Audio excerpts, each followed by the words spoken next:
Sir effectively तो मैं मुश्किल से 10 घंटे पढ़ पाता था कि 10 आवर की इफेक्टिव स्टडी होती थी, पर इन्होंने इसके सिवा कुछ नहीं किया। ये सब कॉमन बात थी इन सारे बच्चों के अंदर। जब पहली बार आपके दोस्त ने आपको कोई गंदी गाली सिखाई, कोई गंदी मूवी दिखाई, कोई गंदा फोटो दिखाया, उस बारे में जाके आप अपने माता पिता से चर्चा ही नहीं कर पाए, क्योंकि कहीं ना कहीं माता पिता ने आपसे वो डिस्टेंस बना के रखा हुआ था, वो फासले बना के रखे थे। आप बुरे इंसान नहीं हो तो खुद को कोसना छोड़ दो।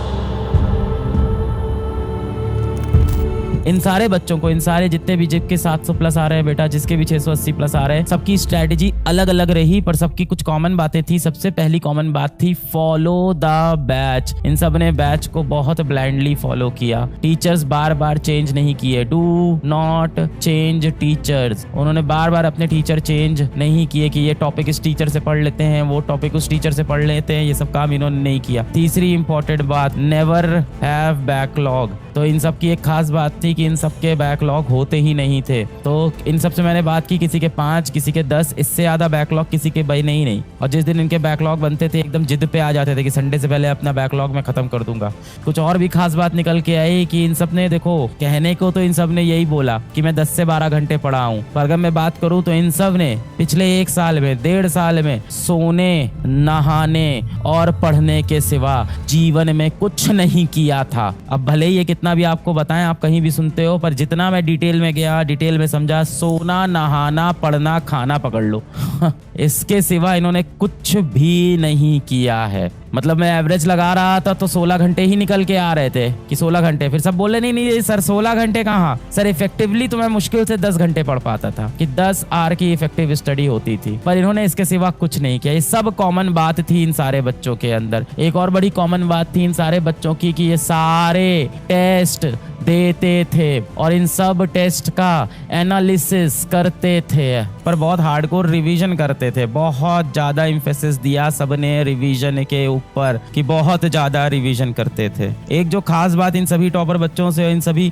टॉपर कह लो, इन सभी सिलेक्टेड बच्चों से बात करके समझ में आई कि ये सब रिवीजन ऐसे पूरी कॉपी पलट कर नहीं करते थे। ये सारे के सारे सबकी कहानी में एक और बड़ी इंपॉर्टेंट बात जो मुझे समझ में आई वो थी ये खुद से अपने शॉर्ट नोट्स बनाते थे। ये सारे बच्चे खुद से अपने शॉर्ट नोट्स बना रहे थे। तो ये भी बड़ा इंपॉर्टेंट काम था कि शॉर्ट नोट्स बनाया कि नहीं आपने, और ये रिवीजन अपना शॉर्ट नोट्स से सबसे ज्यादा करते थे। यही सबसे बड़ी प्रॉब्लम है, इसलिए आप रिवाइज नहीं कर पाते, क्योंकि आप रिवाइज करते वक्त पूरा चैप्टर पढ़ने लगते हो। इन लोग हमेशा हर चैप्टर के बाद आफ्टर एवरी चैप्टर, अलग अलग कहानी थी, कोई आफ्टर एवरी लेक्चर बना रहा है तो कोई आफ्टर एवरी चैप्टर बना रहा है, पर आफ्टर सिलेबस कोई नहीं बना रहा था। जो तुम सोच रहे हो कि एक बार सब खत्म हो जाएगा, जब टेस्ट पास में आएगा तो बैठ के मैं शॉर्ट नोट सारे बना लूंगा, जब कयामत की रात आएगी उस दिन मैं तैयार हो जाऊंगा, जिस दिन एग्जाम आएगा उस दिन मैं पढ़ लूंगा। ऐसे नहीं हो पाता भाई। सभी बच्चों ने शॉर्ट नोट्स, कुछ ने हर लेक्चर के बाद शॉर्ट नोट्स बनाए हैं और कुछ ने हर चैप्टर के बाद शॉर्ट नोट्स बनाए हैं। अगर तुम शॉर्ट नोट्स नहीं बना रहे हो, इस लिस्ट में तुम्हारा नाम हो ही नहीं सकता, क्योंकि ये एवरेज, लॉ ऑफ एवरेज कह रहा है। जितने भी बच्चों से मैं इंटरेक्ट किया हूँ, डिटेल में मैंने बातें की है इस बार, और ये सारे वो बच्चों से इस बार मैंने बातें की है जो किसी भी तरह से, किसी भी रूप में, किसी भी प्रकार में कहीं पे भी और नहीं पढ़ रहे थे।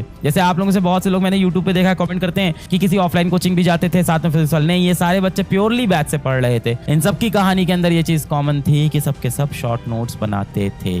कोई हर लेक्चर के बाद शॉर्ट नोट्स बना रहा है, कोई हर चैप्टर के बाद, कोई एक पेज के अंदर लिखता है, मतलब ऐसे सीधा सीधा लिखता है, कोई एक पेज में 3 कॉलम बना लेता है, कोई बॉक्सेस बना लेता है, कोई फॉर्मूला शीट बनाता है। ये अलग अलग था सबका, पर बना सबके सब रहे थे। सब सारे टेस्ट देते थे, ये भी बड़ी कॉमन बात थी। ऑल टेस्ट देते थे, कॉमन बात थी। और बड़ी शॉकिंग बात बताएं कि टेस्ट के अंदर इन बच्चों को कई बार 450 नंबर भी आए हैं। कई टेस्ट के अंदर इनके खुद के 450 आ जा रहे थे, फिर भी इनको फर्क नहीं पड़ रहा था। ये एनालिसिस करते थे, रिवीजन करते थे, फिर अगला टेस्ट देते थे। ये सारे कॉमन फीचर्स इन सारे बच्चों के अंदर मुझे दिखे। ये तो इन्होंने बहुत सही बोला था, फॉलो द बैच। ये बैच को बहुत ज्यादा फॉलो करते थे। क्या ये सारे लेक्चर्स देखते थे? एक लेक्चर देखते थे? इस पे थोड़ी मिली जुली राय है। मोस्टली 90% ऐसे थे जो सारे लेक्चर्स देख रहे थे। कोई 2x की स्पीड में देख लेता था, तो कोई लाइव देख लेता था, वो सबकी अपनी अपनी चॉइस थी। पर 90% ये सारे लेक्चर्स देख रहे थे, टीचर नहीं चेंज करते थे। इनकी जो मुझे सबसे ज्यादा खास बात लगी वो यहीं पे आके दिखी सबसे ज्यादा, ये 3 पॉइंट जो मुझे लगे। रिवीजन में आप बहुत लैग करते हो, क्लास में पढ़ते हो सब समझ में आता है, बहुत मजा आता है, अरे वाह सारे सवाल हो गए, फिर उसके बाद रिवाइज नहीं करते हो। तो वो ये हमेशा करते थे, क्लास के बाद रिवाइज करते थे, शॉर्ट नोट्स बना लेते थे, फिर रिवीजन जल्दी हो जाता था। बहुत सीरियस होना चाहिए, क्योंकि ड्रॉप ईयर लिया है, मुंह पे काला धब्बा लगा है कि पहली बार में नीट नहीं निकला है। वो जलालत वाली जिंदगी है, इस साल रगड़ना है, सेलेक्ट होके जाना है PWC। आप 17-18 साल के हो, आप समझदार हो कि अपनी परेशानियों का हल आपको कैसे निकालना है, आपको पता है इस दुनिया में आपकी दिक्कत सिर्फ एक ही व्यक्ति सॉल्व कर सकता है बेटा, वो आप खुद हो। आप बहुत अच्छे इंसान हो, जागो मेरे हनुमान। क्या आप हफ्ते में एक भी दिन ऐसा बैठते हो जिस दिन आप पेन पेपर लेके के बैठते हो और लिखते हो कि मेरी क्या दिक्कत चल रही है और इन दिक्कतों का मैं हल कैसे करूंगा? नहीं। इसके सिवा आप अपने दोस्तों के साथ जरूर बैठोगे और उनसे जाके जरूर पूछोगे कि तुमने ओपेनहाइमर देखी कि नहीं, बारबी का क्या चल रहा है, बारबी कैसी मूवी है, अगली फिल्म कौन सी आने वाली है, शाहरुख खान का अगला मूवी कौन सा है। ये बातें आप ज्यादा करते हो तो फिर आप ही सोच लो कैसे प्रॉब्लम सॉल्व होगी। इस दुनिया में आपकी दिक्कत सिर्फ एक ही व्यक्ति सॉल्व कर सकता है बेटा, वो आप खुद हो। आप बड़े हो गए हो, अपनी दिक्कतों को आप खुद ही हल करोगे।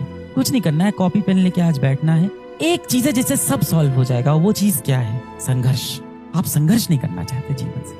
जो भी व्यक्ति आपको लगता है टॉप पे पहुंचा है, जो भी व्यक्ति आपको लगता है जीवन में बड़ा किया है, उसने संघर्ष किया है अपने जीवन में। और आपको लगता है कि सर ये बहुत बोरिंग काम है, यही सत्य है। या तो आप एक आम जिंदगी जी लो, इसमें आप एक आम नौकरी कर रहे होगे, 20-25 हजार 30 हजार कमा रहे होगे, आज के समय के हिसाब से 35 हजार कमा रहे होगे, आपके समय में जो भी ये राशि होती हो, और खुश रहोगे। ऐसा नहीं है कि आप खुश नहीं रहोगे, हो सकता है आप संतुष्ट भी रहो। पर जो आप सपना देख रहे हो कि मैं जीवन में बहुत बड़ा करूँ, मैं नासा में जा पाऊं, मैं कोई स्टार्टअप खोल पाऊं, अगर आपके इतने बड़े सपने हैं तो आपको संघर्ष करना पड़ेगा और आपको रोज वो चीज करनी पड़ेगी जो आपको शायद पसंद ना भी हो, आपको उन्हें पसंद करना पड़ेगा। कहा जाता है ना, do the work you love और else start loving the work you do. या तो आप वो करो जिससे आपको प्यार है, या तो जो चीज आप कर रहे हो उससे आप प्यार कर लो बेटा। तो हो सकता है वो चीज आपको पसंद नहीं हो। आपको क्या लगता है कि ये जो इतने बड़े बड़े क्रिकेटर हैं, आपको लगता है जैसे विराट कोहली है, इतने बड़े जो सफल क्रिकेटर हैं, आपको क्या लगता है कि ये दिन भर सोते रहते हैं, 6 महीना सोते हैं और फिर पिच पे आते हैं और सैकड़ा 100 रन बना देते? नहीं, रोज वो नेट प्रैक्टिस करते हैं। क्या बहुत मजा आता होगा? गर्मी में पसीना बहा रहे हैं, हेलमेट लगाए हैं, पैड लगाए हैं,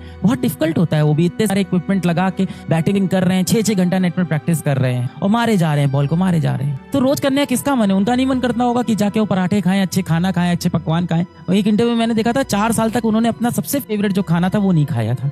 और आपको क्या दिखता है? आपको स्क्रीन पे एक फोटो दिखती है जिसमें आपको दिखता है ये इंसान ने कितना बड़ा अपने जीवन में कर लिया, सिर्फ यही दिखाई पड़ा। उसके पीछे जो संघर्ष है वो आप देखना नहीं चाहते। तो संघर्ष तो करना पड़ेगा बेटा।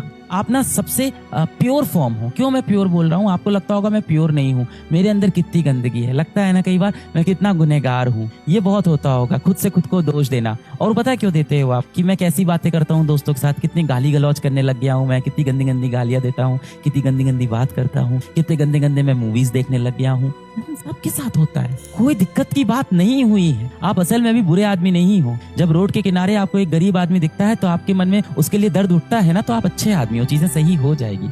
कुछ गलत संगति लग गई है, कुछ उम्र का ऐसा है, कुछ ऐसा हुआ कि माँ बाप से कि उन चीजों के बारे में आप बात ही नहीं कर पाए। जब पहली बार आपके दोस्त ने आपको कोई गंदी गाली सिखाई, कोई गंदी मूवी दिखाई, कोई गंदा फोटो दिखाया, उस बारे में जाके आप अपने माता पिता से चर्चा ही नहीं कर पाए, क्योंकि कहीं ना कहीं माता पिता ने आपसे वो डिस्टेंस बना के रखा हुआ था, वो फासले बना के रखे थे। आप बुरे इंसान नहीं हो तो खुद को कोसना छोड़ दो। आज भी आप देखते हो अपने अगल बगल गंदगी है तो आपको लगता है ये गंदगी साफ कर दूं। आज भी आपके हाथ में कोई एक चिप्स का पैकेट होता है जो खत्म हो जाता है तो आप जाके डस्टबिन में डाल लो। आप अच्छे इंसान हो, अभी कोई आप बुरे इंसान नहीं बन गए। आज भी आप सोचते हो कि मेरा देश कैसे अच्छा करेगा। आज भी भारत के मैच जीतने पे आपको खुशी होती है। आज भी आपको लगता है कि भारत ने चंद्रयान जो भेजा है काश वो सक्सेसफुल हो जाए। आप अच्छे इंसान हो, आप अपने देश के लिए, अपने माता पिता के लिए, अपने समाज के लिए सोच रहे हो। अभी उतने बुरे नहीं हो, आप अपने प्योर फॉर्म में हो। हाँ, यहाँ से 20 साल बाद आपका प्योर फॉर्म धीमे धीमे खत्म होता जाएगा। क्यों? क्योंकि आपको ये समाज दिखेगा और आपको लगेगा ये समाज कितना बुरा है। समाज क्या है? हम और आप मिलकर बनाएंगे बेटा।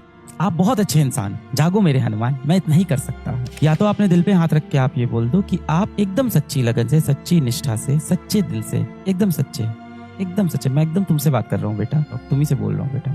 तुमने क्या सच्चे दिल से ये कह सकते हो कि तुम अपनी पूरी निष्ठा से, पूरी ईमानदारी से पढ़ाई कर रहे हो? कितने बच्चे ऐसे हैं जिनको इस तरह की सुविधाएं नहीं मिल रही है? जो आप चाहते हो ना वो बहुत अच्छा सपना है, बहुत बड़ा सपना है। जो IIT Delhi, IIT Bombay, IIT Kharagpur, IIT Kanpur जाने का आप सपना देख रहे हो, उस सपने के लिए कुछ जीवन में त्याग करना पड़ेगा। क्या आप वो त्याग कर रहे हो अपने जीवन में? एक बार बस अपने पिताजी के दफ्तर चले जाना आप और देखना कि कैसे वो 8-10 घंटे अपने दफ्तर में काम करते हैं। जिस दिन आप अपने पिताजी के साथ जाके दफ्तर में उनको 8-10 घंटे काम करते हुए देख लोगे ना बेटा, उस दिन आपको अपनी पढ़ाई बहुत आसान लगने लगेगी।